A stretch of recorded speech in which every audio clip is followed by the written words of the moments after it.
जय श्री राम। आज मैं एक बहुत प्यारा सा विवाह में गाए जाने वाला सुहाग गीत आप लोगों को सुनाने जा रही हूँ, जिसमें एक सुग्गा की कहानी है।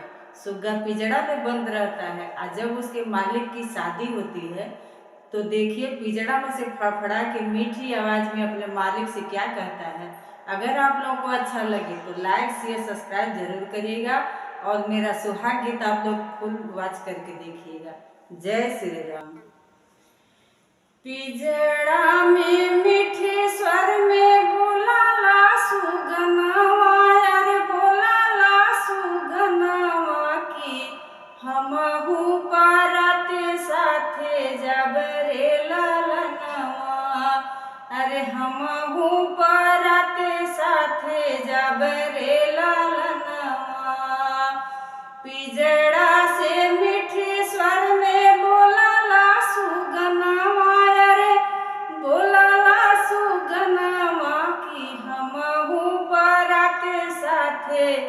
जब रे ललनवा, अरे हमहू बाराते साथे जब रे ललनवा।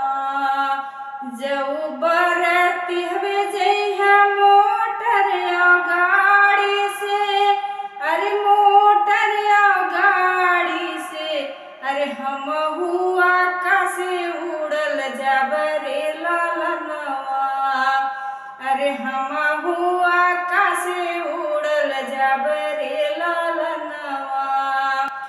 पिंजड़ा से मीठे स्वर में बोलाला सुगनवा, अरे बोलाला सुगनवा की हमहू बाराते साथे जब रे ललनवा, अरे हमहू बाराते साथे जब रे ललनवा।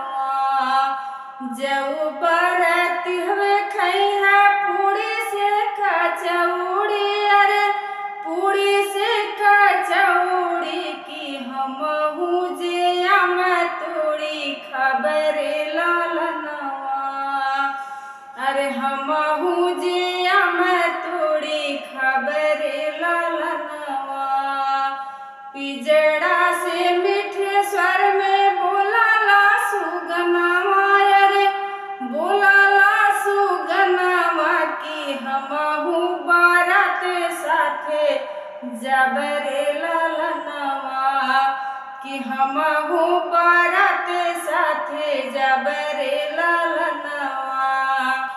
जऊ बरती हवे सूता गदा और गलई चाप, अरे गदा और गलई चाप हमहू जे डारी सुतब रे ललनवा, अरे हमहू जे डारी सुतब रे ललनवा। पिंजड़ा से मीठे स्वर में बोलाला सुगनवा, अरे बोलाला सुगनवा की हमहू बाराते साथे जब रे ललनवा, कि हमहू बाराते साथे जब रे ललनवा। जय श्री राम।